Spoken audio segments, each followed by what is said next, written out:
Hello, and welcome to Ice is Slippery, an unserious podcast about hockey brought to you by 1.5 hockey fans. My name is Kate, and I'm the hockey fan. And my name is Fred. I'm half a hockey fan. Good morning, Fred. Hello. Or I guess good afternoon. How are you? Oh, yeah, it's afternoon today. Time has lost all meaning for me this week. Yeah. It's been a long week. It's been a long week of hockey and work. Work for me especially. I've been up to my eyeballs. Yep. Finally got all caught up and just in time for a new issue to start work. So Yeah. let's go. Yep. I won't regale anyone with my talk of work, but it was there and I did it. It certainly was, and you certainly did. And I made it through. You made it through, you persevered, and now the week starts again, like a Sisyphean task. Yep, exactly. Start rolling that boulder up the hill again. I'm the Connor McDavid of going to work. You are, it's true. With less skill. Yeah. You've got your own little episode of Severance going on over there. Oh, always. It's been going on for 15 years. So, yeah, hockey, I definitely have stuff. I probably don't have as much information as I usually have because I've really, really been buried. But yeah, let's just talk and see what happens, I mean, guess. it's playoffs, right? And it's kind of, everything's compressed and condensed now. There's less news. I guess there's less games. It feels like there's more games. But there are fewer games. Yeah. There's like one game a night now. Sometimes not even every night, I feel like. I know. But now they're like, every single one's like super emotional. They all matter. They're all very important. Yeah, this was the week of like emotional roller coaster. Oh yeah, we'll be getting into that for sure. Yeah. To start, we do have a little bit of general news from around the league and world, I guess. General news. So the big news is coming out of Philadelphia. We've got a new head coach. It's official. Yeah. We've got Rick Tocchet is going to be the coach of the Philadelphia Flyers. Richard Touche. Richard Touche. I took 5 years of French. I don't think that's how you say that. I took 0 years of French, as you can tell. Yeah. So, that was a decision that was made. There we go. Yeah. I don't know how much I can really say about it yet. I have opinions, but we won't really see until it happens. Yeah. I have concerns. I don't have anything against Mr. Tocchet. I don't know him very well. Right. I'm aware of him. Yeah. He's a guy. He's a guy, and I'm overall not excited. Yeah, I'm not super moved by it. No. I was like, oh, really? I thought he was going to just end up on TNT. Yeah, seems like that's maybe where he was more interested in being. And it feels like a better fit. Yeah. But... I guess with the Flyers, they just can't help but they're like, oh, you used to be a Flyer? You're qualified. Yeah. Come on down. So his coaching style is not too dissimilar from Torts, but less less emotional, aggro in your face, right? A more leadery, but still a little old school. I'm concerned we're getting Diet Torts. Oh, Diet Torts, yeah. That's my concern. Definitely not the volatility of a Torts, but kind of the grind without the right. The I don't know, the fun, unhinged chaos. Yeah. And I don't know. I've read online in various places that he might not be the guy to develop younger players. Right, which is kind of where we're at right now. Right. That's what that was the big need. That was the thing that was okay, Torts can't do that. We need to move on to the next phase of the rebuild. So let's bring in somebody who to do that. Oh wait, we brought in Rick Tocchet. Right. Yeah, Torts got them to the professional, he got the growth of the team to a standard, I guess. Right, exactly. And it just seems kind of Rick Tocchet also does that. So he'll be sort of continuing that, but also not bringing necessarily the stuff that we thought maybe would get brought during a new phase. Also, it sounds like Brad Shaw is going to be leaving. I mean, I would if Rick Tocchet was showing up. Right? Yeah. So, because I think Torts brought him in, maybe? I think so. Yeah. They were kind of together. Right. In some way. They had a history. So, when your buddy leaves and then you don't get the job, you're not going to necessarily hang around and be the assistant anymore. And that sucks because he's a great defensive coach and he's also really much better with that player development side. So Yeah. do I necessarily think he was like the right choice for head coach? No, but I would we're going to lose him entirely now. I would have preferred it. Yeah, I think I would have preferred it over Yeah. where we're at. But again, I can't really judge anything. I'm not an expert. I don't know shit about shit. So I'm prepared to not like the Flyers next year. And am I wearing my I'm wearing my Flyers hat. I might retire it. I don't know. We'll see how it goes. But like I feel like the heart of the team's going to be missing next year. Yes, the shriveled dark heart that was John Tortorella is going to be gone. Yeah, and I hope he ends up somewhere, but I don't know. It's not. I guess we got time to. There's still time. There's still time. There's still like the coach market is just saturated right now. There's people are still looking for coaches. Coaches are still looking for places. Not the Ducks. They got that shit figured out. Oh God, we can't. That's a whole other episode right now. Yeah, we don't need to talk about that. But. No, I'm disappointed. Yep. I would say I'm not mad. I'm just disappointed, but I'm also mad. So, but again, well, that's just a topic for another time. They had so many to choose from. So many to choose from. And it's like, oh, let's dig around in the garbage and see what we can find. This one's all covered in slime, but straight raccoon mentality out there. Raccoon mentality. Just... No, because raccoons will like dunk it in the water to clean it. And they didn't do that this time. So, oh boy. Oh boy. All right. Anyway. Well, let's turn our attention to a more cheerful topic. Okay. Worlds. It's still happening. Apparently. I really haven't had time to look at Worlds very much. I kind of keep it on in the background when I'm working. Mm-hmm. You know, it's great. I get to watch hockey from countries that I don't usually get to watch hockey from. Sure. Which is really neat. Mostly, I have been paying attention to some of the off-ice stuff from Canada because it's too adorable. You know, we don't have the baby shark content right now, but we do have Macklin Celebrini out there with Grandpa Sid Crosby. Yeah. Having an adorable time. Yeah, it's a new series. It is. And it doesn't feel like bad. Like, I don't feel like Will Smith is like sitting on his couch, you know, crying because it's like a very different vibe. It's just like... I think he has object permanence issues too, though. Probably, yeah. No, it's fine. After the first day or two, he's fine. Yeah, he's okay. Memory of a goldfish. So, no, it's Macklin Celebrini and Sidney Crosby are buddies. There are just gifs of them like chatting and giggling on the bench together. There's a great one where they are just cracking up over, I believe it's something that Travis Konechny is saying. And I'm just like, what is Travis Konechny saying that has gotten both of those two in a giggle fit? Like, it's probably, funny. I'm sure it is, but like something that would appeal to both of them, to get both of them, especially Sid cracking up that hard is... Yeah. I just need to know what's going on. I need the mic'd up. Bring me the mic'd up. Some straight raccoon energy there too. Yes, absolutely. That's like the fun raccoon kind of energy and not whatever is going on in Anaheim. Yeah, that's the ungovernable raccoon energy. Yes, that's like the anarchist raccoon that we all know TK is. We also had a really cute interview with Sid and Macklin the other day after a game where Macklin was kind of chirping Sid about changing a shirt in between every period. Yep. Which was, I think, adorable. And then Sid was talking about how they're always talking about things because, you know, he always likes to learn. And I don't know, they just really like each other. You can tell they really like each other and they really respect each other's games. Yeah. No, it seems like a good, I don't know, it's like a good summer camp for Macklin to be around, like, and there's other superstars there too. Oh yeah, tons of others. You know, McKinnon's there as well. He's also doing stuff. He's doing stuff. He's out there. Travis Sanheim's there. He and Konechny have both been doing really well. So that's really nice for them. That goal, what was it?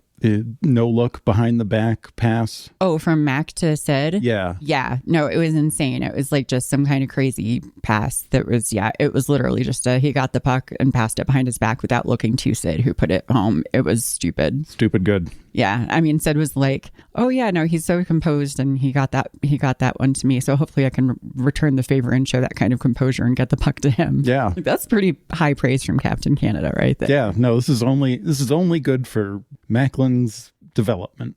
Yeah. You know who I kind of feel sorry for is Connor Bedard, because I think when he opted out, probably he didn't realize Sidney Crosby was going to be there. And, you know, Connor Bedard was there last year and like none of these guys were there. Yeah. He was just doing it himself. Yeah. Now he's just like, cool. All right, I guess. So Yeah. yeah. Oh man. Well, that's an interesting thing. But That is. he'll be fine. He'll be fine. He'll be okay. But yeah, no, they're having a great time. It's fun. There was also a fun moment that came out where Sydney was in kind of like a shoving match with some guys on another team, and Macklin came zooming in just in time to catch him before he fell over backwards. Wow. So it's adorable. I love it. I think it's really cute. Yep. So I guess they're like still winning and stuff. Still winning and stuff. Yep. It's a long tournament. There's lots going on. So cool. But they're doing really well. Also, we had some Sidney Crosby net guard shenanigans. Okay. So at Worlds, you have to wear a net guard. And people noticed that Sidney Crosby's net guard looked pretty familiar. And it's the one he used to wear at like when he was like a junior hockey player. Yeah. So apparently he found it recently and was like, oh, hey, my old net guard. That's cool. And just kind of put it to the side because he didn't really think that he was, going to be going to Worlds necessarily. And then he decided to, and they're mandatory there. And he's like, oh, that's neat because I just found my old net guard. So I can use that. My old lucky net guard. So like get a new one that like fits my neck better. Right. That's like, I don't know, updated technology. No, why would I do that? This one works perfectly well. Get this old stinky one. Yep. So he's just wearing his old net guard again. I like that storyline of he found it. He's probably got that thing like in a catalog. Yeah, he knows exactly. He's like, oh, look what I just found. And he's like been preserving it. Yeah, like he doesn't know where all of his stuff is. Of course he does. Yeah. No, it's just he is just going to use everything until it is like disintegrated to a molecular level. Yeah. Like I can't pick, like he's not a normal person. Like he's a rich, famous hockey player. Like his closet's not a mess and he's not like digging through his closet randomly looking for something. Yeah. Like, ooh, look what I found here in this shoebox. Like that is not his life. His closets do not look like our closets. That's all I'm saying. Absolutely. You are correct. He's not a regular person. Yeah. Which is fine. Yeah. He's the opposite of raccoon behavior. Yeah. No. So I don't know. I think it's great. He's having a great time. I need to see a Cribs of Crosby now. Yeah, we should. We need whatever the architectural digest is of his. Sid Crosby AD walkthrough. Let's do it. I like it. Need to see his closet. I know. Does he have a chair in his closet? Does he have multiple chairs? Is there a center island with watches and jewelry? That's what I want to know. It's all hockey gear in the center island. All of his old juniors disintegrated. Just jerseys stuff everywhere. So many air fresheners. Yeah, stinky clothes, not washed. Ugh. Oh boy, disgusting. Anyway. I love that disgusting old man.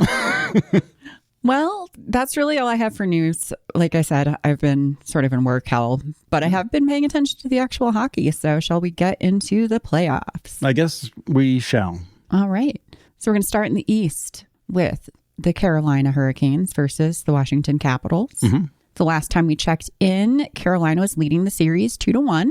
So games 4 and 5. Game 4 was in Carolina on Monday, and it was a pretty dominant performance. The Canes won that one 5-2. And then with game 5 on Thursday, the Canes had the chance to end the series in Washington, D.C. And it was a really tight game. The score was 1-1 going into the third period. Logan Stankoven had a really good chance to pull ahead, but it just went like wide. It was like a wide open net, and the was that the one Thompson got a stick on a little bit? Yes. Yeah. Just a little bit. I don't know if it was going or not. Couldn't really tell from the angle they gave us. It deflected a bit, but yeah. I mean, it was a great wide open chance. So. It was like an awkward position for him, like where it hit his stick. Like I don't blame him for not making that one. Yeah, it wasn't like a perfect like tape to tape pass kind of thing. He needed to try to corral it, and he just didn't quite have enough time to do it. So yeah, it wasn't like his fault or anything. It was like a great opportunity, but like we sound like the Carolina announcers being like, it's not his fault. It's not his fault. And also he's very nice. And also he was made for Carolina hockey. Yep. So no, he really did, have a great opportunity. So yeah, all third period stayed 1-1. And then with just under 2 minutes left, Andrei Svechnikov gave the Canes the lead with a bad angle goal. Yep. So it was like I am still not entirely sure how it went in. It was pretty crazy. Mm-hmm. And then, the Caps tried to push back. But I think after that whole Great 8 race chase, whatever it's called. The Great 8 race chase. Yeah, that one. I think they were just out of gas. I mean, I don't know. Ovechkin's looked like he's out. He just looks like he's out of gas when he's out there.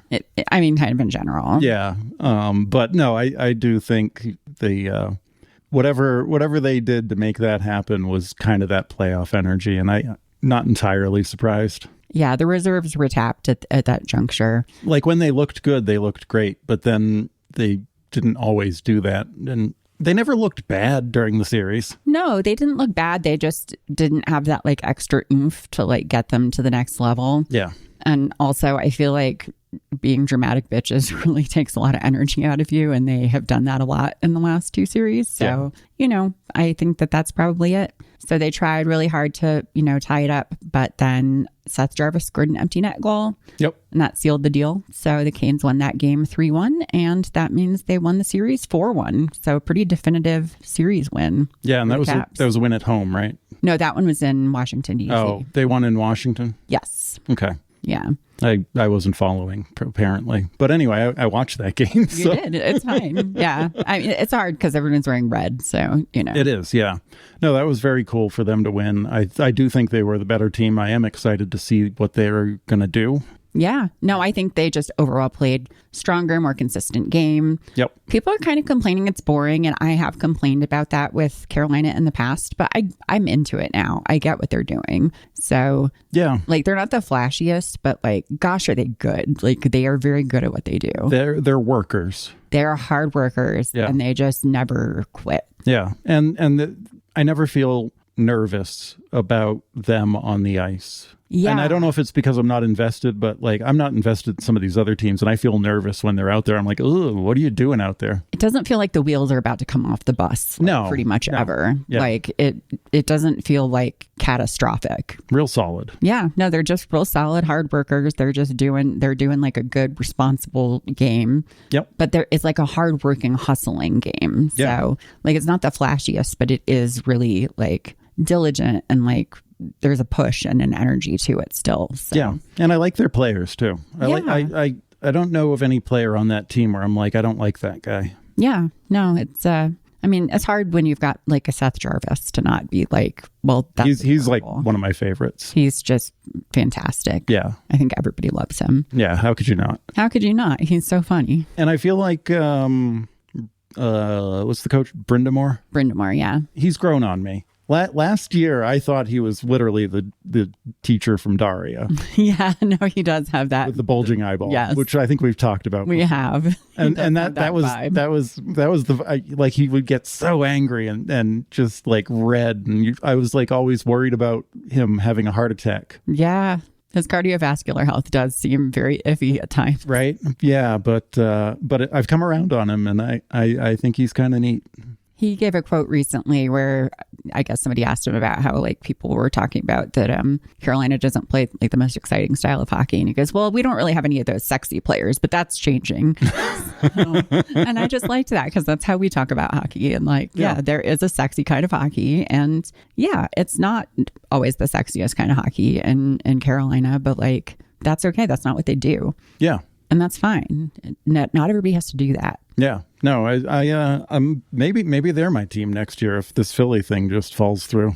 Maybe. We'll see. They are an East Coast team at least, so we know that's important for you. Makes watching hockey a lot easier for me. It definitely does. And there was that, I can't remember, it wasn't the final game, but the game before, or whenever Washington lost, Tom there was making the storm surge. He was doing the like mocking storm surge when they were down 2-0. Yeah, that was in game 4. Yeah, and it was just like I think at that point pretty clear that Washington wasn't going to get back into it. Yeah, it was like I just feel like they just laughed at him when he did that. They're like, cool, bud. We're up 2-0 right now, buddy. No, all of his like taunting stuff that he tries to do, like they're just not interested in it. Right. Like they're just like, no, we see you. We know what you're doing. Like we're not impressed. Yeah. Like, just because we are small, it does not mean we are children. Like, please leave us alone. Yep. So it's great. They really didn't like go for the playbook. No. He was trying to write. Yep. And what? Ovi's coming back next year. Ovi's coming back next year. If he can pass the skating test, he said, I think. Something like Probably, that. Yeah. He did also say he's going to right now go down to Hershey and play in the AHL. Oh, right, because they got playoffs going on, right? So, which obviously he's not eligible to do, but it's a fun he joke, isn't? That'd be funny. Send him down. You have to be on the roster at the time the playoffs, like qualifiers and things. So, well, but that would be hilarious. That would be amazing. It'd be great. Just shows up to the AHL and just dominates. Well, they sent Kuznetsov there for a while because they put him on waivers. Right. And he was there and he was just like tearing it up while he was there. He was giving it his all. So, it's not unheard of for. He's gone now, right? He's in Russia. Oh man. Yep. He was fun.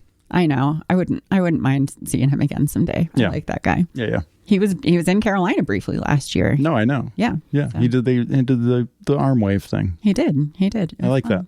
One fun fact, too, is that now that Carolina has moved on, Logan Stankoven has made the Western Conference Finals and the Eastern Conference Finals in his first 2 seasons in the NHL. Look at him. That's pretty cool. That's a neat stat. He might be the dark horse narrative for this season. We'll find out. But I have my eyes on him. Yep. I have to look down to find him in the crowd sometimes. But it's always funny seeing them like celebrating on the ice. And like there was like the handshake line in the winning game. And I was like, where's Stankoven? And I'm like, oh, he's just like between these two guys and I just can't see them going to the goalie. What a legend. Super legend. So, but overall, I thought it was a really good series. I was really happy with that the Canes won, and I have really grown to like them. Yeah. We were definitely on the Washington Capital train for a good chunk of the season. Right. Just sort of in general, just, their social media is good. Yep. They have a lot of good personalities. You would throw their game on if nothing else was going on. Absolutely. Yep.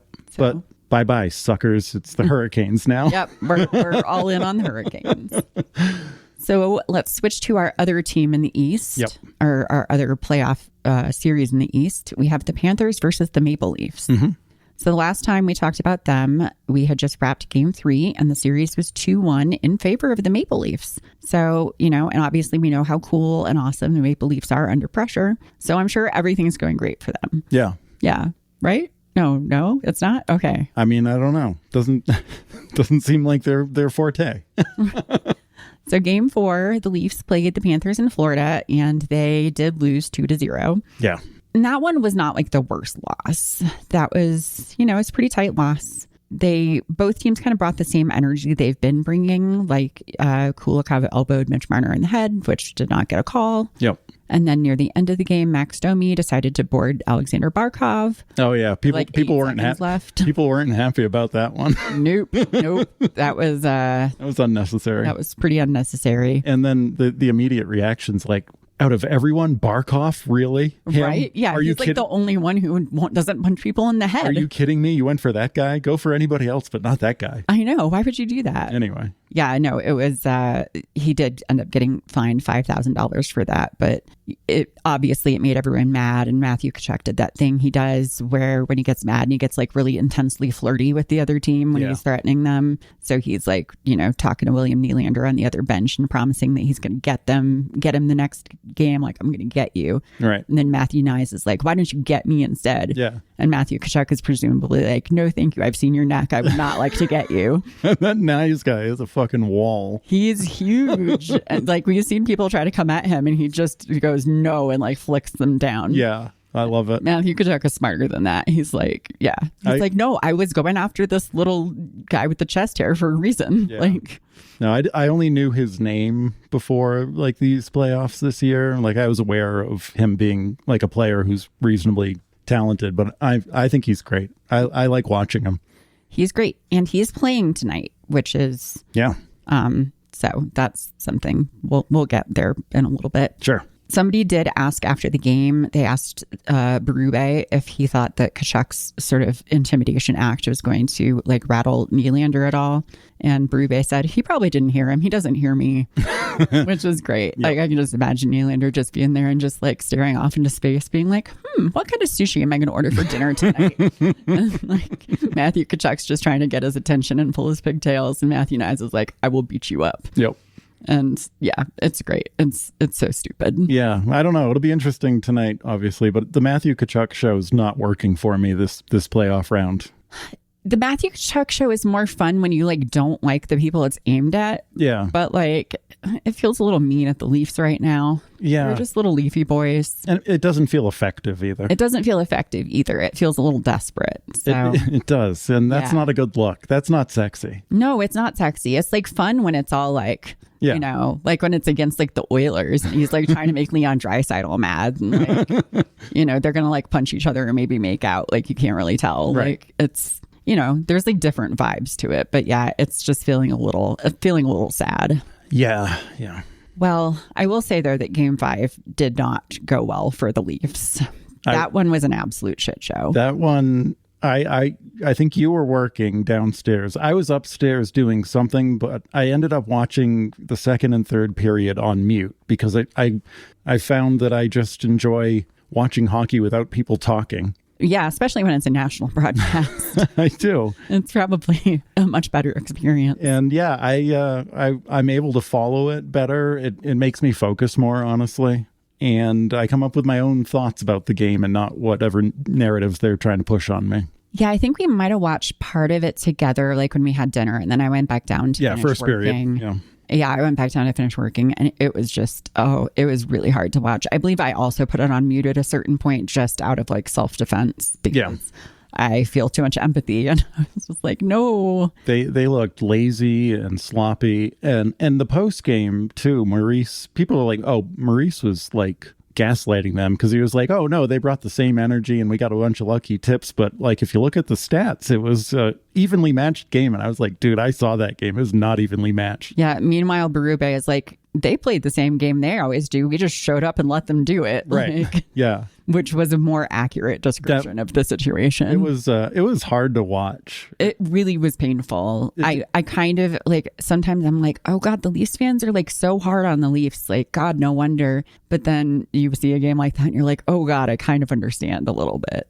Yeah. Yeah. I think I wrote down with the Leafs, you know, I'm noted not Leafs fan. Right. But I do like them. Mm-hmm.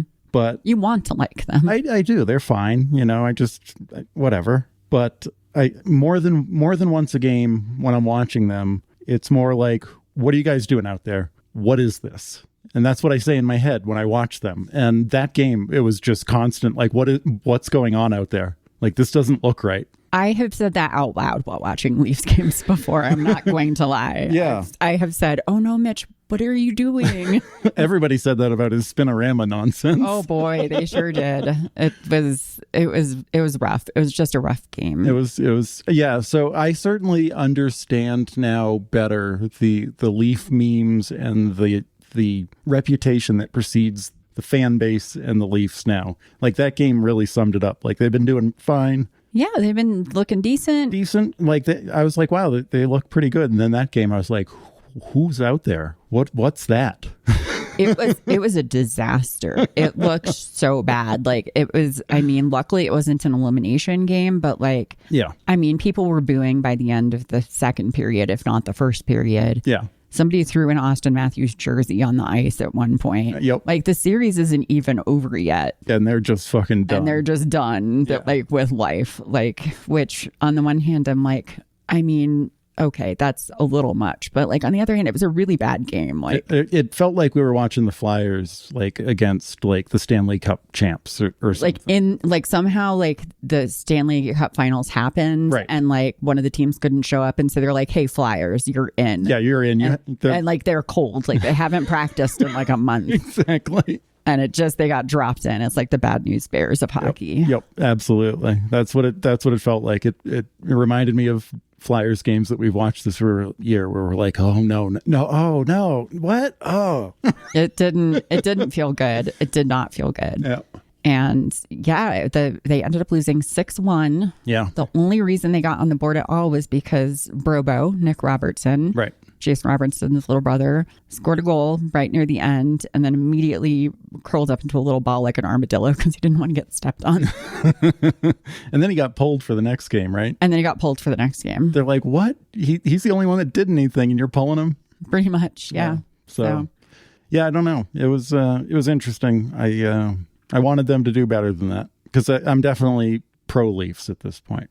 I want them. You're anti-Panthers enough to be pro-Leafs. I am. The Panthers just we've also, like the Capitals, when there's nothing going on, there's a Florida game that you'll flip on. Yeah. Like we generally kind of follow them. Yeah, I like both of those teams. I like their style of plays. I don't mind that they're kind of assholes. Like, I like a fun villain. Right. It's just like when you're too much of a villain, it's just not fun anymore. Yeah, I just feel like this series they lost me, and I'm just like, all right, maybe next year, guys. Like, I don't hate them, but I'm not rooting for them There anymore. have been too many headshots this whole playoff season, and like the Caps were not like headshotting as much, but they were dicks. Like, yeah, exactly. Just everybody just was like a dick, and everybody needs to chill out. Yep. So. Not for me. So now I'm against you. Go Leafs. Gonna get me a Matthews jersey. I don't think you're gonna do that. I'm not gonna get a jersey. No.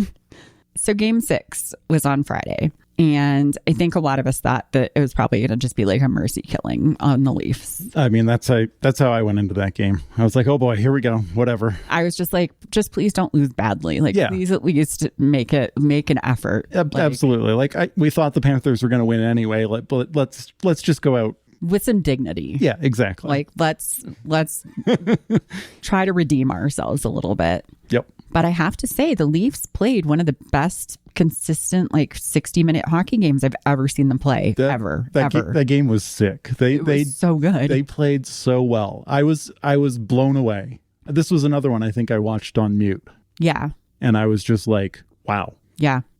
I was working that night too. Yep. And it was, oh man, it was just so like tightly. It was just like a battle. Like, yeah, Leafs had great offensive chances. They just had Bobrovsky has been dialed in for the last several games. Their defense was so good. It was aggressive. It was tight. They were blocking shots. Focused. Yep.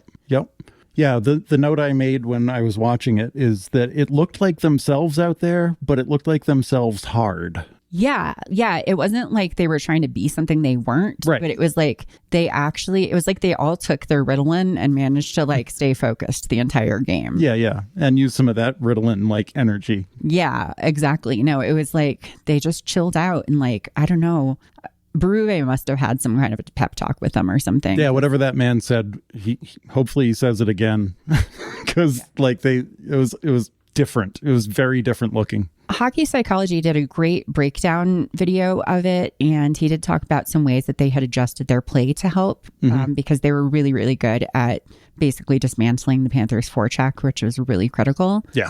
And that was a huge part of it. But it wasn't just the gameplay. Like, it really, really was like the mental aspect of the game. I've never seen them like locked in like that. I don't feel like. No, I've certainly never seen. That's like you see that with when I have said like the flashes of brilliance, where you're like, wow, ooh, keep doing that. But they were able to actually just keep doing that. Yeah, just like consistently. Yeah. It was honestly like a joy to watch. So the first 2 periods were scoreless, but it was still like a really fun game to watch, which is not always the case when that happens. No, it wasn't a grindy like pain in the ass to watch. It was interesting. It was back and forth. Like there was sustained pressure in both zones, but majority of it coming from the Leafs. Yeah. Like they were spending the most time in the offensive zone, really like making great pressure. It was really good. And, the Panthers, I don't think were necessarily looking their strongest, but they didn't look bad either. Like this wasn't a fluke game. This was the Leafs just playing better. They didn't look bad at all. They started to look frustrated the more the game went on. It seemed like they couldn't settle into their game because of whatever the Leafs were doing, and they started getting frustrated, which was kind of funny to watch. It was. And like they did not do their usual frustration thing of trying to like shove them around and be like fighty boys because I think they were like, it's not going to work this time. Yeah. They're like, the Leafs were so not rattled. We need to get a goal and not worry about fucking with them. Exactly. I think that's what it was. Yeah. So in the third period, still no score. And then the Leafs finally cracked Bobrovsky. It started with Mitch Marner getting the puck away, and he got it to Austin Matthews, who put it in the back of the net. Yeah. Austin Matthews, until that point, had never scored a second round playoff goal. Oh, it was that bad? It was that bad. Oh, I thought it was just like a bad streak of not contributing in this series. No, granted, the Leafs have not made the second round of the playoffs a lot with him. Right. Like, this is maybe the second time. Like, sure. but he had never scored past the first round of the playoffs before. Wild. So that was like a huge, sort of thing that they were dealing with. Yeah. And I got to say, like, when he scored that goal, he looked like a changed man. He did, yeah. No, it was like... There was not like an excessive celebration or something, but you could just tell something in him was like, fuck yes. Yeah, no, he's been carrying this backpack around, and after he got that goal, he just set that backpack down for a second. Yeah, exactly. Like a heavy backpack. A really heavy one, like a Brent Burns backpack. I get that reference. You do. Oh, God. You're becoming one of us. Oh, no. Yeah, and I mean, the assist from Mitch Marner was like was awesome. A thing of beauty. Yeah, it was so awesome. good. Like, that's the good stuff about Mitch Marner, and like that's the stuff that we like about him.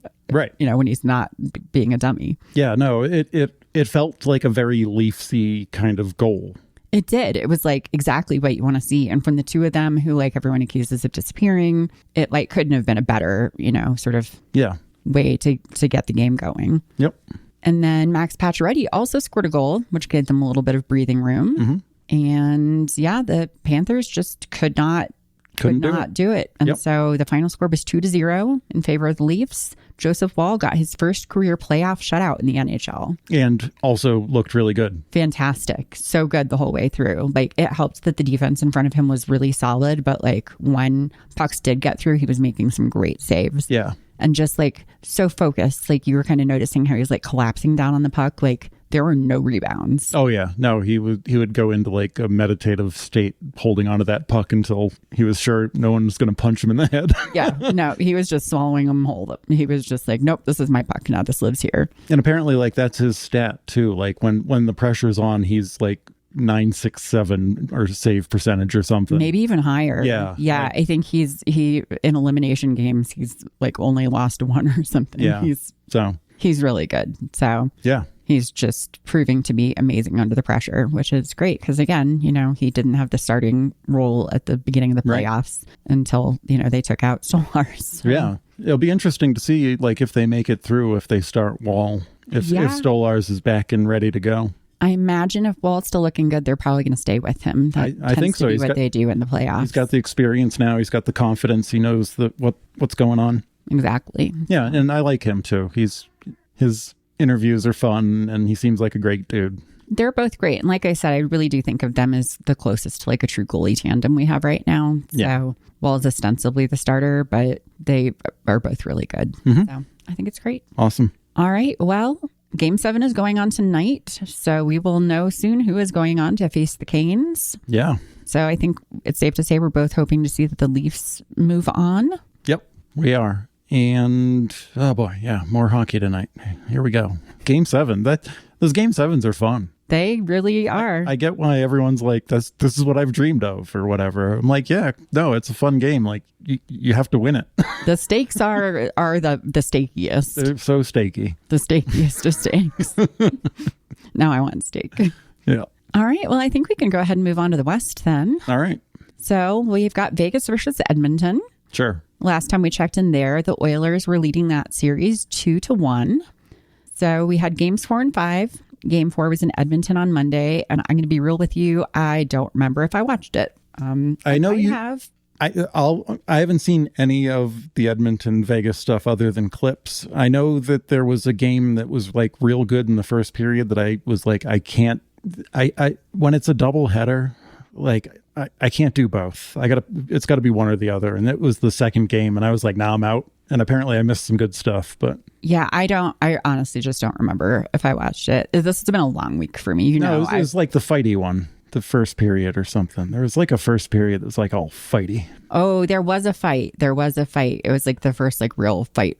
Yeah, and you were like, this is the best first period of hockey I've ever seen, I think. Maybe that was the one. Yeah, no, see, anyway. It's like everything has blurred together for me. Yeah. I mean, I was working like 12 hours a day this week.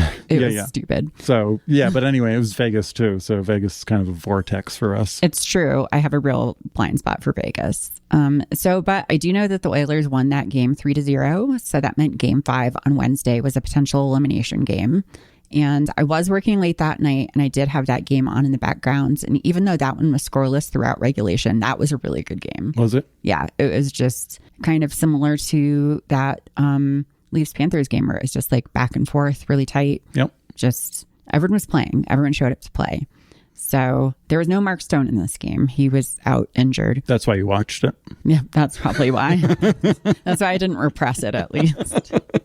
So yeah, no, I just felt like good hockey was played the whole time. That game went to OT. And as you might expect from a game like that, the game winner was a really greasy goal, because sometimes when, a game's tight like that, that's the only way you can do it. So the goal was poked home by Kasperi Kapanen, who used to be on Buffalo and got put on waivers, which, like, getting put on waivers from Buffalo, that's like kind of rude. It's kind of rude. Yeah, it's like, oh, we're Buffalo. We're the worst. Yep. And like, you don't go here anymore. Yeah, you can't be here. So yeah, Edmonton picked him off of waivers for like nothing. And he's been there. He has not played. He definitely had not played this series. He might not have even played in the playoffs up until now. Okay. And then in game 4, they put him in for the first time. And in game 5, he was up there fighting by the net, and he put home the OT game winner. Yeah. And was the hero of the game, fourth liner. Yep. Buffalo waiver pickup. And yeah,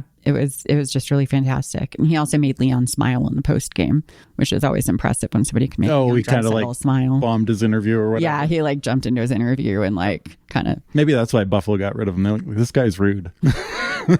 We kind of like shoved him around a little bit. That was cute. Leon smiled, like his eyes even crinkled up. Like it was a real smile. Yeah. So it was really nice. What's his name?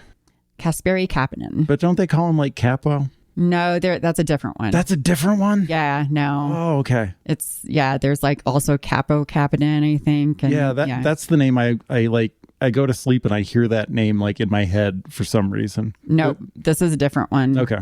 I think Kapanen is just like the Jones of Finland. Okay, maybe. gotcha. I don't know. Gotcha. It's nope, different person. It is worth noting here that Stuart Skinner had back-to-back shutouts in games 4 and 5 during that. Yeah, they were all like, what is Skinner doing out there? And then all of a sudden they're like, what is Skinner doing out there? Yeah, no, exactly. Because everyone was just like, oh no, because Pickard had been doing really well. And then he went out injured, because Stewart had started and then like was pulled because he was bad, because he kind of was not good in general, especially in the playoffs. Mm-hmm. And then all of a sudden he was just great. Like he said he went into like a meditative state in the last game. And yeah, he really did. He was just like, in the zone. Yeah. Yeah. Really good. Good for him. Yeah. So obviously I'm happy about the outcome of that series because fuck Vegas. Yeah. You don't have to watch Vegas anymore. Yep. All done with that. So that's good. So yeah, that's kind of all I have on that one. All right, cool. So we can move on to the main event for me, obviously. Stars versus Jets. Stars and Jets. So first, I think we should say happy birthday to our birthday boys. Okay. Wyatt Johnston turned 22 this week, and Leon Bischel turned 21 last night. 21. And I just realized if you add their ages together, they are still a year younger than I am. And they definitely have their shit together more than I do. So congratulations, guys, on being awesome at hockey and life. Yep. Like, wow. Yeah, some people just got it. Yeah. Some people take 20 years to figure it out. Meanwhile, it's 2:00 and I'm in my pajamas. So, it is what it is. And that's fine. We are who we are. But yeah, so when we last checked in with the Stars and the Jets, we had played 2 games in Winnipeg and we were tied in the series at 1 game apiece. So last Sunday, we returned to Dallas for game 3. Connor Hellebuck has struggled on the road. That man doesn't like traveling. He does not. He says, I just want to be home in my bed with my family and my, white noise machine. Absolutely. He's like, I can't go fishing in Dallas. Yeah. This is like, what kind of fish do they have here? Like, they're all mutated. Exactly. So I wouldn't say that he was locked in at the start of game 3, but it wasn't the worst he's looked. The first goal against was a high tip from Rope that looked like a pretty challenging shot. And then the next one was on a delayed penalty, but he did look kind of sloppy on that one. But regardless, we made it into the third period, tied 2-2. But then 4 minutes into the third period, we had one of the most controversial goals of the season. Alexander Petrovic had the puck and kind of growled it off of his foot to try to get it onto a stick to put it into the net. Yep. It kind of instead went through the crease, like just directly off his skate through the crease, and then off Hellebuck's stick and into the net. Yep. So They reviewed this one for a really, really, really long like time. 7 or 8 minutes, right? Yeah, they played almost the entirety of Freebird during the review. Wow. So that tells you a lot. It does. I haven't thought about Freebird in years. It's been a while. It's been a minute. We're not that old. Yeah. So basically what they came down on was that Petro there was a kicking motion, and he didn't like then hit it with a stick or anything, but it did not deflect off of Hellebuck's stick and into the goal, which would have negated it and made it a no goal. Instead, they deemed that Hellebuck had like moved it enough that he played the puck. He propelled the puck into the net. Yeah. So there is a big difference between propelling it versus deflecting it. Yep. Winnipeg fans did not like this. I can't necessarily blame them. I understand where the refs are coming from. I would have completely understood if they called it a no goal as well. I was pretty sure it was coming back. I was 99% sure that was not going to come back like in our favor. Like, yeah, right. I was very surprised that it did. I'm not going to be like, it shouldn't have, because I'm not stupid and I want my team to win games. So yeah, sure. I see why they made the decision that they did. I didn't have a strong opinion on it one way or the other. And the fact they took so much time, and also when they like explained it, they're like, here's why this call is going to be. I've never seen them like break down like their reasoning for a call being made. And even not just be like, oh, we didn't think it was a kicking motion, right. But be like, no, it was actually a kicking motion. However, right. It didn't kick and then deflect. It kicked and then the goaltender propelled it. Yep. So real rules lawyery. People were not happy about it. Connor Hellebuck was not happy about it. No, of course not. They had Jackie Redmond there sort of hanging out over by where Eric Comrie, the backup goalie, was. She was talking with Eric Comrie when they were on break. And he was like, right. Absolutely, that's not a goal. There's no way that's a goal. Yep.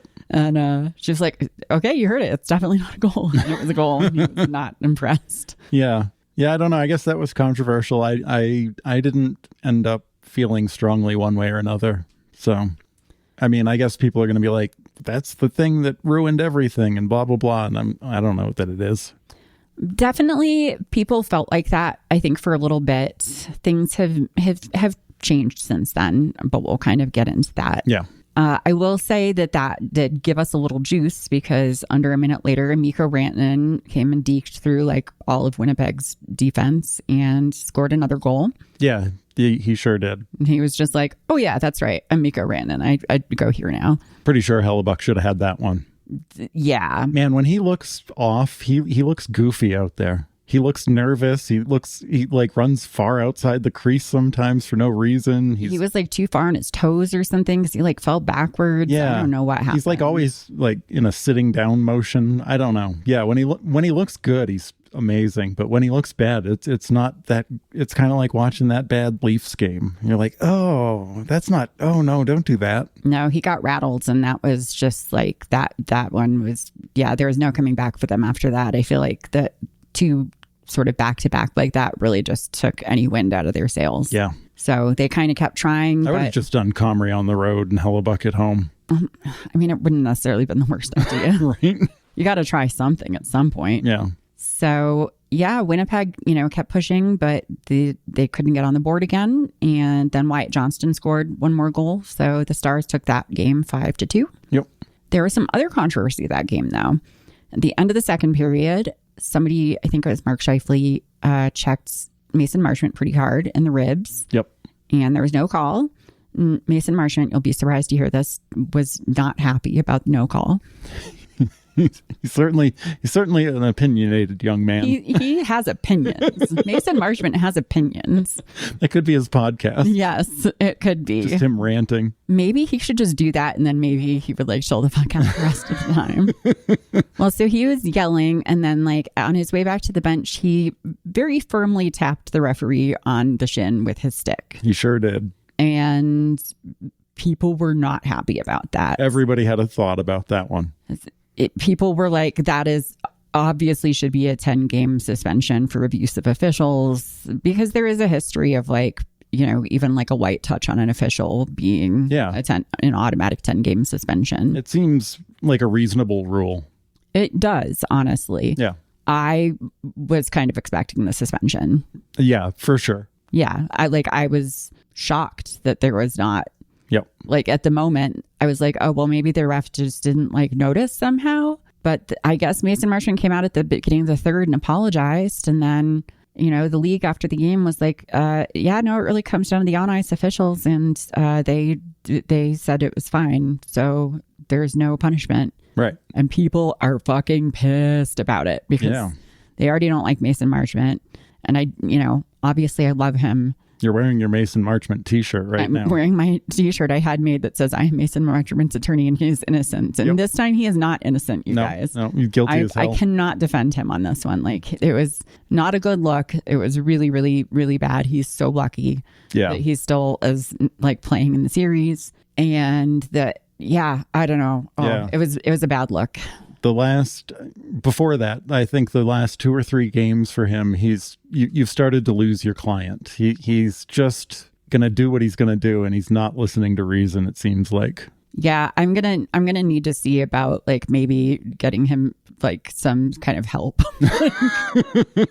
some counseling, like anger management counseling or something. It's like beyond the law at this point. Like there's something else that needs to happen. There's something certainly going on that's a little different because we generally like him. We do. I mean, you love him. I love him. I think he's fun too. And we saw an interview where like he was saying, doing that kind of stuff and getting like all amped up gets him more into the game or something. But I feel like he's kind of lost the drift. It's become a distraction, and like he's not really contributing enough on the score sheet to have that be like, it's not fueling his game clearly. Yeah, and it's not fueling the Stars game in any way. It's not like hyping them up and they're like going and scoring 5 goals. It's just him yelling at refs. No, like now what we got is like Tyler Sagan saying, "Oh, mush, he doesn't mean to do it." Like, and I mean, they feel like what I do about it. It's like, oh, it was really bad, but like he just has, like a really inflated sense of justice. Like it's just, he has no self-control. Yep. And it's a problem. So my dude was very lucky not to be suspended. Yeah. But people who already were not liking him, it certainly didn't endear himself to viewers who were not a fan. Yeah. Outside of the fandom. And even Stars fans are like, honestly, I kind of hoped he would get suspended so that maybe we would stop getting so many penalties. Well, yeah. Like, I don't know. Take him out of the lineup and bring Bork back. Doesn't seem like Blackwell. Bring Blackwell back. Yeah. I miss that man. I know. Beard. And his hustle. Yeah. He's like a Stankoven replacement. Yeah. No, it's like, I love Mason Marchment. I don't want him to go anywhere. Like, I know we're getting kind of to the point where we need to think about if we have the money to re-sign him, and I'm getting nervous that we're maybe not going to now because he is a little bit of a liability. He's a little bit of a liability. And I love him. I think he's great, but like, oh man, you just got to get your shit together, Mason. He does. Like, you just really have to. I need to be able to defend my client. Like, you're not making it easy on me. Yep. It's very difficult. So, Game 4. Tuesday, we stayed in Dallas for Game 4. And with that, we saw the triumphant return of one Miro Heiskanen. Oh, that's right. Yeah, you were all emotional and shit. I was surprised by how emotional I was. Yep. But Miro's just one of those ones. He's like, everyone talks about how good he is, but it's like, I don't know, he's just not flashy about it in the way that like a Cale Makar or Quinn Hughes is. It's just, he's so consistently good at everything. Like, his defense is good, his offense is good, his skating is good, but like none of it's particularly flashy. Right. He's just so like, he's just good. Like, he's competent, but he's better than competent. Yeah, he's not out there being like, look at me. But when you do look at him, you're like, damn. Yeah. Right. So it was just really nice to see him back.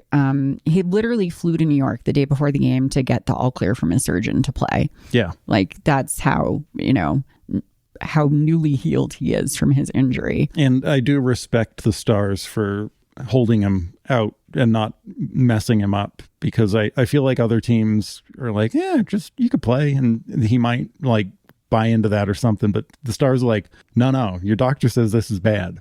Yeah, no, they're protecting his long-term health, and he is looking out for himself. And I do feel as an organization that they do encourage that. He's not out there playing with a fucking broken leg. Right. Or a fractured sternum or whatever. Like, he's like, no, like, I'm 25. I have a long career ahead of me. It's easy to forget he's only 25. Like, a long career of 8 years. He can go longer. Okay.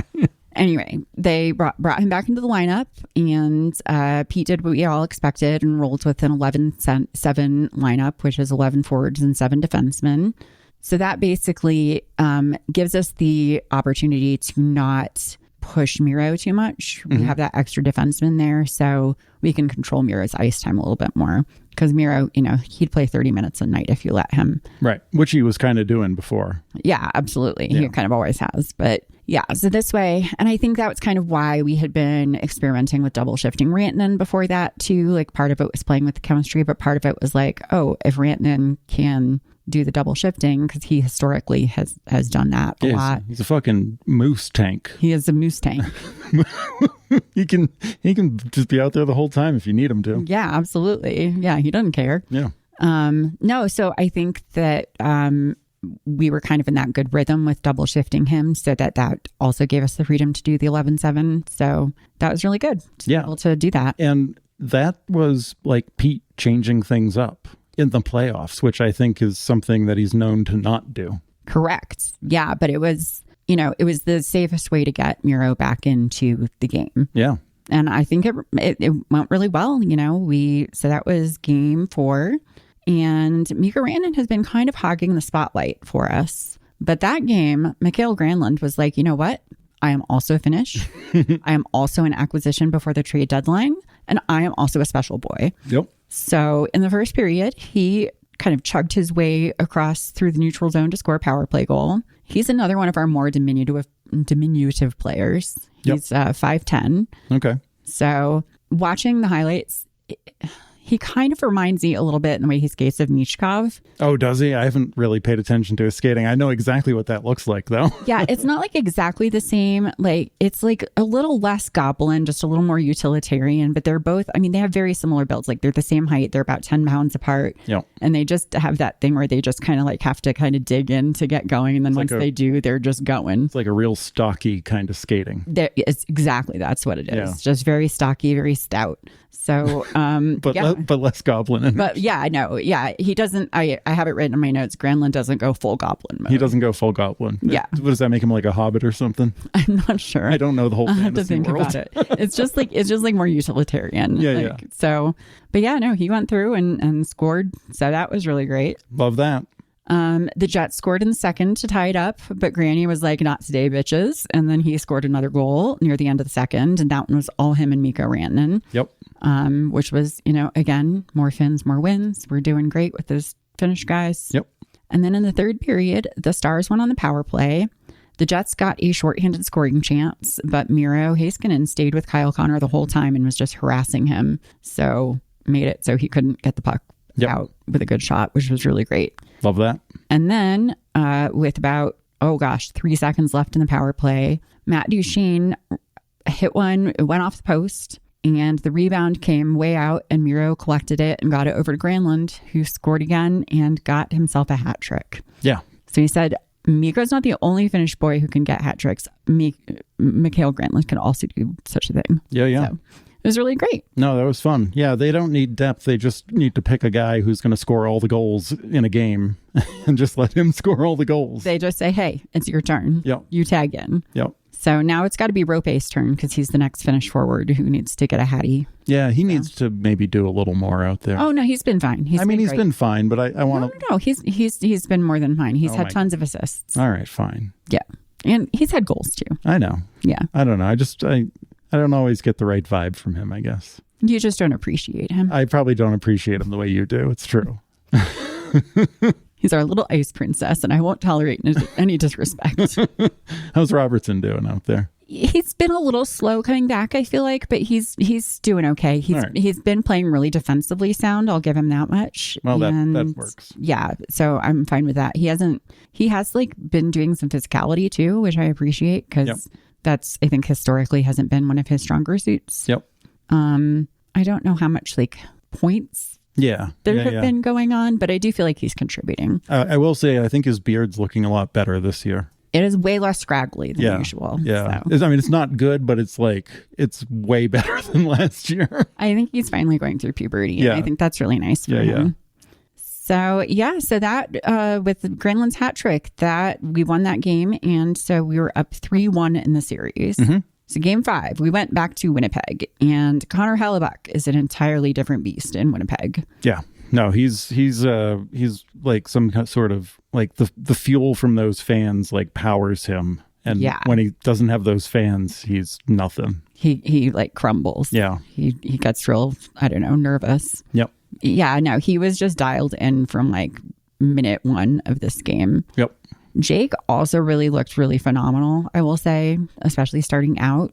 The game was scoreless until almost halfway through the second, and then Mark Scheifele scored. But coming into the third, the Stars were only down 1-0. So it was like another really tight game. It was, yeah. Yeah, it was close. But then in the third, Winnipeg just kept scoring goals, and Dallas did not do that. So kind of what happened. That made it a little less even. Eventually, the Jets won with a 4-2 shutout. Yeah. So don't like that. No, it wasn't a good look. It was not. They just couldn't get anything going. They couldn't. And it was like once they got behind, they just kept getting more and more frantic. Yeah. Like we started out, I think, looking good. First period was fine. Yeah. And then it was just like even like shots, we were evenly matched at the, for the first half of the first period. And then it was just like falling off a cliff with the shots. Like it did not happen. We got to get a sound effects board. We do. I don't know how to whistle. Yeah. That was kind of rough. It was really bad. But yeah, it was not good. Probably the most exciting thing was that near the end of the game, a huge scrum broke out, and in the ensuing melee, Jamie Benn punched Mark Scheifele in the face. Not a good look for him. Not a good look for him. Not a good punch.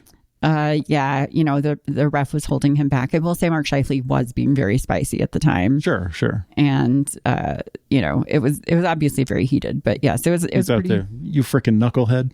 Yeah, pretty much. It's like frick you. So I wasn't really that mad at Jamie. Like it wasn't like that was like a game breaking penalty or anything. In fact, somehow we ended up on the power play. That was the weirdest part. That was the weirdest part. And again, why people were very angry about it. Yeah, that one Dallas should have, I don't believe, ended up on the old power play. I think it was because Brandon Tanev came in and like... I didn't hate what Tanev did there. I think it's just because a ref was already involved, and it was that like thing where like then you have like 2 players on 1 player. Yeah. And it's kind of just what you're not supposed to do, like on principle. But the 2 players, one was on the ice getting pummeled, and Tanev was just coming to like pull him off. So like, I don't know. I didn't hate it, but I get that you probably shouldn't or aren't allowed to do that. Yeah, it was what it was. Like it was far from the worst thing Jamie Benn has ever done. Yep. It was just hockey shit. Like it was just playoff. It was unnecessary.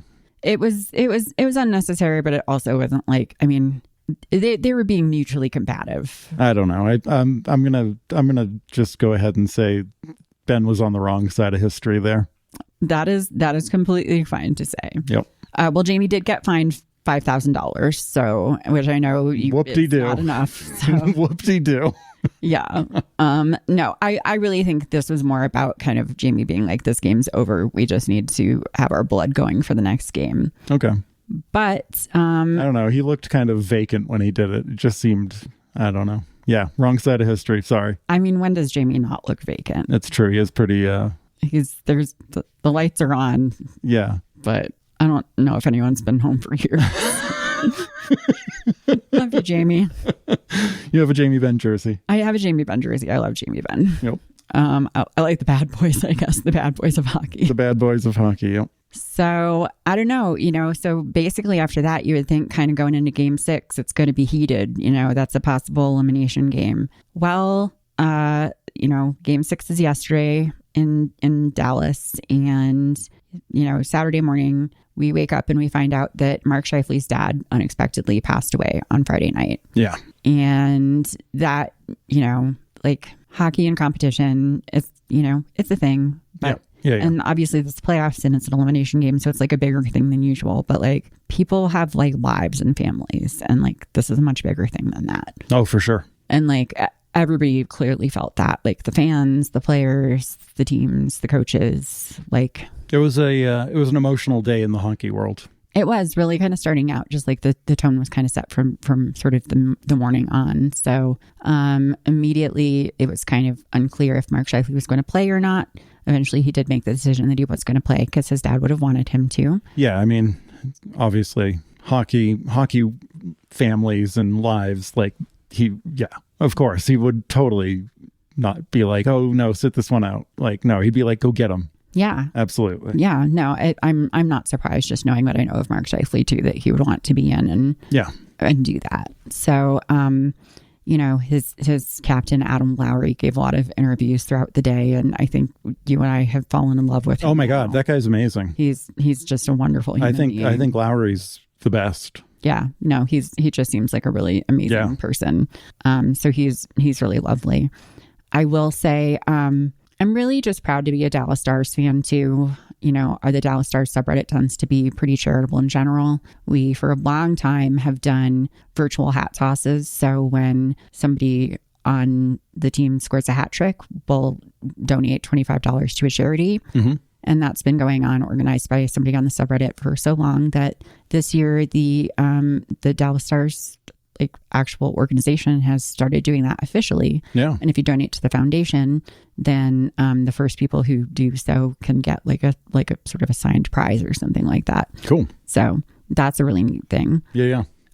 Last year during the playoffs, our DJ inadvertently upset the Edmonton fans by playing Edmonton's sort of winning song that they play, not realizing that it was an emotional thing that had meaning. Yeah, right. And when he found out about it, he apologized and made a donation to, the Ben Stelter Memorial Foundation. And a lot of the fans followed suit, and we raised, several $1,000s for that. So, obviously yesterday, a lot of people, their first sort of inclination is like, okay, what do we do to help? How do we show support? So the Winnipeg Jets have a foundation that they, I think, are closely affiliated with, and it's the True North Youth Foundation. Mm-hmm. And then Mark Scheifele is also an ambassador for Kids Sport Canada.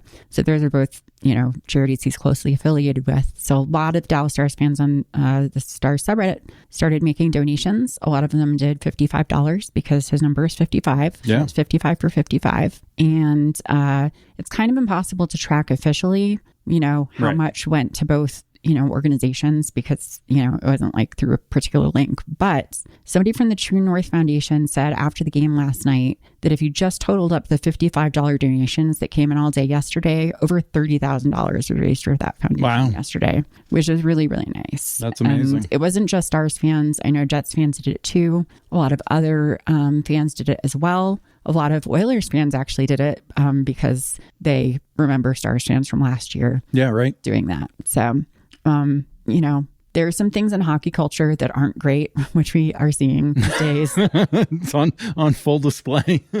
But somebody on Blue Sky pointed out that this is hockey culture too. And I think that that's really wonderful. No, so. It helps me be sportsy, because I'm not sportsy. No. Not at all. No, I mean, me either, really. I'm very hockey, but I'm not very sportsy. Yeah, so it really does have, it's like a, I don't know, a shining something, core something. I don't know. It's nice. And no, it's really nice. It's, the playoffs, I think things can get a little toxic. I always forget every year. Oh God, they flip a switch and just go fucking nuts in the playoffs. It gets crazy, especially with the fans and things. Yeah. And I don't know, it just felt really nice yesterday to see everybody sort of just being like, hey, everything else aside, this is really sad. What can we do to turn this into a better thing? And donating in memory of Mark Scheifele's dad, I think, was just a really nice thing. Yeah, absolutely amazing. Yeah. Awesome. All right. Now I'm emotional. That's stupid. I hate that. Yeah, I knew this section was going to be rough. Yeah. Oh, I don't like feelings. They're stupid. There's a whole lot of feelings on this one. Oh my God. Yeah. There will probably be more. It's true. This is one of those books you read in school and you get to the end and you're sad. This is Bridge to Terabithia territory. I never read Bridge to Terabithia. Well, I will say though that it wasn't just the fans that I think were pretty, I guess I'll use the word classy is the word people were throwing around yesterday a lot.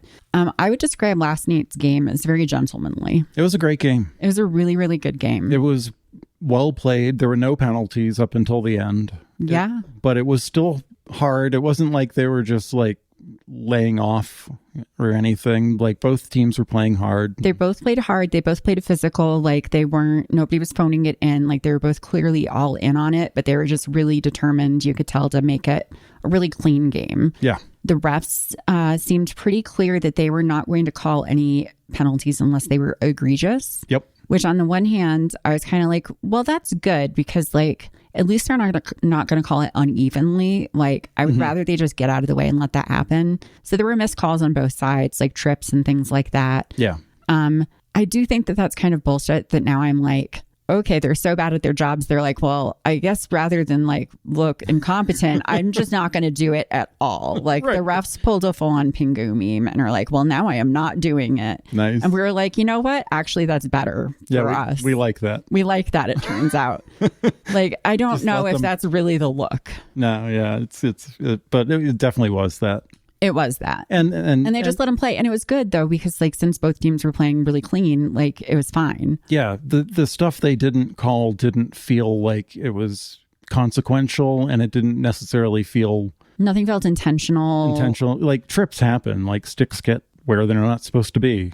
And It just felt like hard play on both sides, and they just decided not to interrupt the flow of the game. yeah, no, it was good. Yeah, I don't think that there was anything that was missed that would have been a game changer either way. Absolutely. And I think it ended up being the right decision.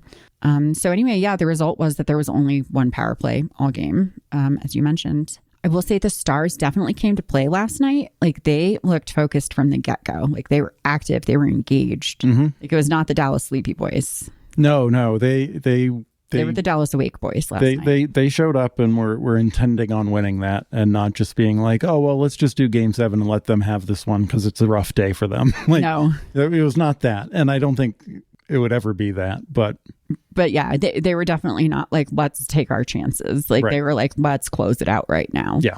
You know, especially since, you know, with Edmonton already wrapping their series, like they're like, no, we would like to rest. We don't want to go back to Winnipeg. Nobody wants to go back to Winnipeg. Nobody wants to go back to Winnipeg. I think Tyler Sagan said that like in a post game or something, that they just didn't want to go back to like Winnipeg. a real long flight. It's a real long flight. Yeah. So, but you know, as good as the Stars look, the Jets were obviously playing really hard for Mark Scheifele and his family. Yeah. The defense was as solid as I've seen it all series from them. Yeah, it was really good. I can't remember the name, but there was some D-man. Pionk. Yeah. Pionk. He was just everywhere. Everywhere. He was doing his thing. It was like a swarm of mosquitoes. Yep. And it also looked like Connor Hellebuck from home showed up. Yeah. The game. I don't think he looked like the greatest ever, but he was pretty freaking good. He wasn't outstanding, but he was not the road Connor Hellebuck we've seen all playoffs. Absolutely. He was competent. He was there. He showed up. He performed well. Absolutely. There were definitely times when he started to look a little frantic, but we were putting insane pressure on him. Like our shot attempts were some of the best shot attempts we've had in a long ass time. Yeah. So, but yeah, I mean, he really held up under a lot of pressure. So, the first goal came from Mark Scheifele, and it's really hard to begrudge him that one. And that was in the second period. And that's really where all of the regulation scoring happened. Yep. So yeah, Mark Scheifele had one, and then 6 minutes later, Sam Steele tied it up. Yep.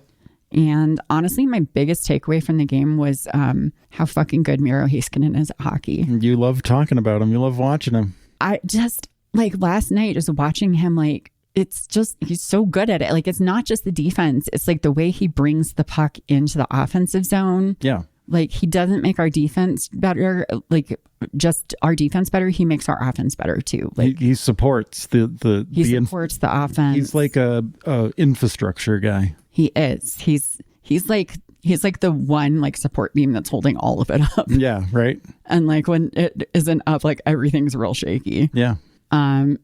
We just look like a different team when he's there. We really do. And it was just really nice to have him back. I think the stats reflected that as well. Oh, absolutely. Yeah. Yeah. No, he on paper looked just as good as he did to the eye. There was a meme that was going around.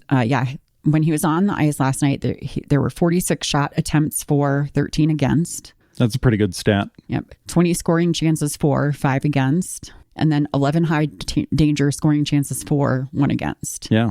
So yeah, he fucking does the thing. Yeah, I know the plus minus people like argue about that, but those are some pretty solid numbers that you're like, no, it seems like maybe when he's out there, things are better. Yeah, no, I mean, those high danger scoring chances, I think, can be directly tied to the way he brings that puck into the offensive zone. Like, it's crazy. It just really helps. Like, we had so much more offensive zone last night than we've had in a really long time. And they play better that way than the dump it in. When we play off the rush, we are so good, and we play better off the rush when we have Miro there. Like, he is so integral to that. Yep. So, like, we can play both ways, but, like, it's just so much better when we can play off the rush. Like, we're consistently better that way. So, with 16 seconds left to go in the third period, Sam Steele had a breakaway opportunity, and Mark Scheifele was forced to trip him up. Yep. It was not the worst penalty to take. It was honestly kind of a necessary penalty. That's one that they generally will do. Yeah, that's kind of one where, like, if you don't take that penalty and he scores, then you are mad at yourself forever. Right. Like, it was a very, very good scoring chance for Steele. Yeah, I feel like that's just in the playbook. When that situation happens, you take the penalty. Yeah, exactly. Yeah. And you're trying to make it not be a penalty shot, but just like a holding penalty or something like that. It was certainly in the vicinity where it could have been called a penalty shot. I thought it was probably going to be a penalty shot. I think in a lot of cases it probably would have been a penalty shot. The fact that it was an elimination playoff game might have led to them being like, oh, maybe we don't want that decided by a penalty shot right now. Yeah. There was enough gray area where it could have gone either way. Yep. But Scheifele did get sent to the box for tripping. And so the Stars would go on the power play. So there were only 16 seconds left in the game, and the Stars couldn't make anything happen in regulation. But then that left us basically our whole, 15 or 20 minute break before OT to sit around and talk about what we were going to do. Yep. With the man advantage coming back after the break. Yep. Steve Spott broke out his whiteboard. He drew some squiggly lines on it, and everyone pretended like he did something different. So that was the thing. So you know how sometimes like you're watching a show and there's a plot line that you like forget about, and then all of a sudden like it pops up again out of nowhere. So in overtime last night, Thomas Harley was like, hey, I know Miro is like pretty and all, and like he does nice things, but I have been busting my ass carrying this hockey team, and also I'm the king of OT game winners. So let's just end this thing and remind everyone who's the boss. Yeah. And right before the power play expired, he scored a just beautiful OT game. It was pretty sick. It was so good. Yep. It was just, perfectly placed. Precision. Really nice. Yep. In the last 2 seasons, Thomas Harley has had 6 game-winning goals in the regular season, and 5 of them are overtime goals. Yeah. Like, he is clutch in that department. He likes the overtime. This is his first ever playoff OT game winner. Wow. So he said in his post game, they asked, where does this goal stack up for you and your career? He was like, this is number 1. Like, it doesn't even come close. Yeah, for sure. Yeah. And it was a great one. And it was nice that it was like a awesome goal too. Awesome goal, nothing to quibble about. Yeah. They did cut to Mark Scheifele in the box with his head down, which was heartbreaking. Brutal. Adam Lowry skated over to get him and like bring him out to the ice, which is, again, love that guy. Like, yeah, Lowry's a real one. He is. Like, what a good captain. And, again, I don't think anybody can be mad at Scheifele about that. Like, yeah, no, he had to take that penalty. Like, it just worked out that way. Yeah, it just was kind of, the way that the cookie crumbled. It wasn't like nothing that happened in that game last night was like bad hockey. It was everybody just doing what they had to do. Yeah, but the ending was just brutal. It was brutal. I'm glad the Stars won, but I'm also like, whatever. I don't know. It was rough. It was hard. Like it was very emotional. The storyline is just so brutal to think about. Yeah, no, just like from the narrative standpoint, it's really hard. Yeah. At the same time, maybe it's a blessing that he doesn't, that now he can go be with his family and that's that. But deal with that stuff. Yeah, but I'm sure he would rather still be playing. So it's hard. Well, yeah, for sure. Yeah.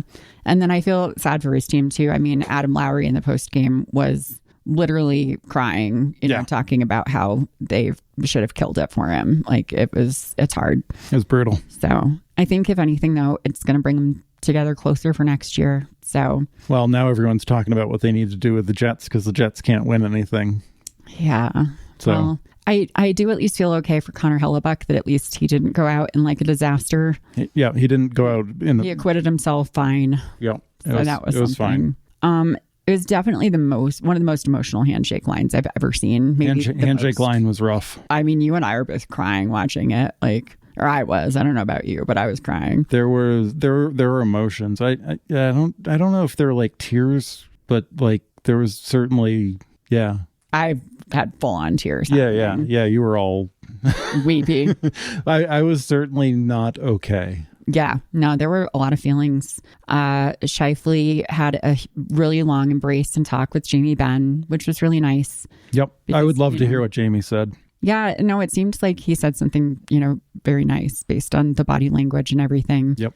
And it's just that's hockey. 2 days ago, Jamie Benn's punching him in the face, and then he's, being very comforting. Yeah. In a really terrible time, which is, that's just hockey. That's just kind of how it is. Shifley also had a really emotional embrace with Matt Duchene. I believe that they played in the OHL around the same time coming up. Oh, gotcha. Yeah. Like they go like all these guys know each other, like on different levels. Yeah. Well, and Shifley and Duchene are both like very Christian, I believe. And I mean, that hug, like Shifley had his hands like bunched up in Duchene's jersey. Like it was a real emotional moment. And then he also had a long hugging conversation with Mason Marchment, who lost his dad unexpectedly a few years ago. Yeah. So, lots of feelings, lots of emotions. Also, as long as they showed him with Jamie, apparently it was even longer. Like people who were there said like it was way longer that they were talking and like hugging. So yeah, it was just a lot. Yep. It was the heaviest game I've ever watched. Yeah. I was just really proud of both teams. They played really hard. They played like really, I don't know, it's like a very dignified end to the series given all of the circumstances. Yeah, for sure.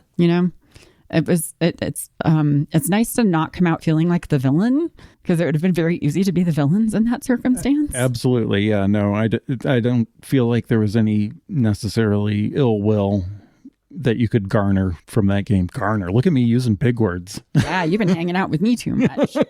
But yeah, no, I don't feel like they went out being like in a bad light.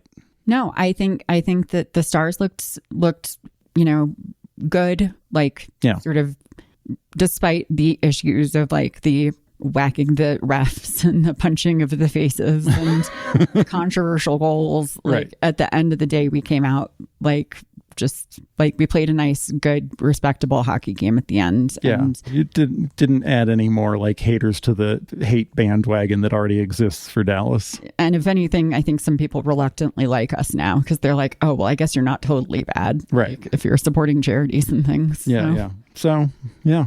So that's something. So the Stars are moving on to face the Edmonton Oilers in the Western Conference Finals. Here we go again. 2 years in a row, we're doing it again.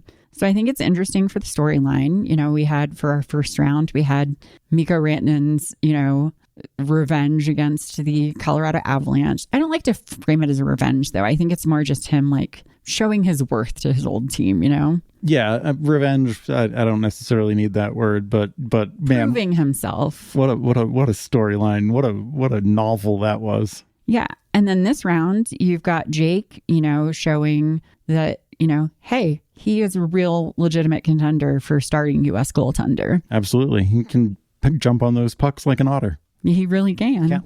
Cat-like, otter-like, really. I would say water cat. And as Jake pointed out in his post-game interview, he said, last year, losing the conference finals, real heartbreaker. And that was like their mission this year, was to put them in a position to be back and win. And they didn't plan that they would be going up against Edmonton again. But it's actually kind of poetic because now they can have redemption. Yeah. And yeah, it just feels like the Stars are going on a hero's journey right now. Or not. Shut up. Shut up. We're being positive. The podcast is about to end. I'm trying to be nice. This could be the part where Edmonton just digs the fuck in. Anyway, no, it does feel like kind of the Stars are on the hero's journey, and they've finished the first two tasks on their list, and now they've reached the next one, which is, going back up against their foes from last year. So yeah. No, it's like the third movie in the trilogy, or the for yeah. in the series. In the series. In the series. I don't know what's bigger than a trilogy. There's more. Yeah, because after this, we still got more to go. There's still more going. Still more to go. Yep. But yeah, I don't know. I'm very pleased that the Stars made it through. I would like to maybe try to go to a game next round, but now that I've looked at the ticket prices, I don't think that's going to be happening. Yeah, I guess the ticket prices just keep going up and up. Yeah, which is not shocking, but somehow I'm still surprised. Yeah, no, I have no object permanence. The scale of the change in price is certainly noticeable. Yes. Yeah, airfare is not bad, but gosh, the tickets, yep. I don't know. Yep. So we shall see.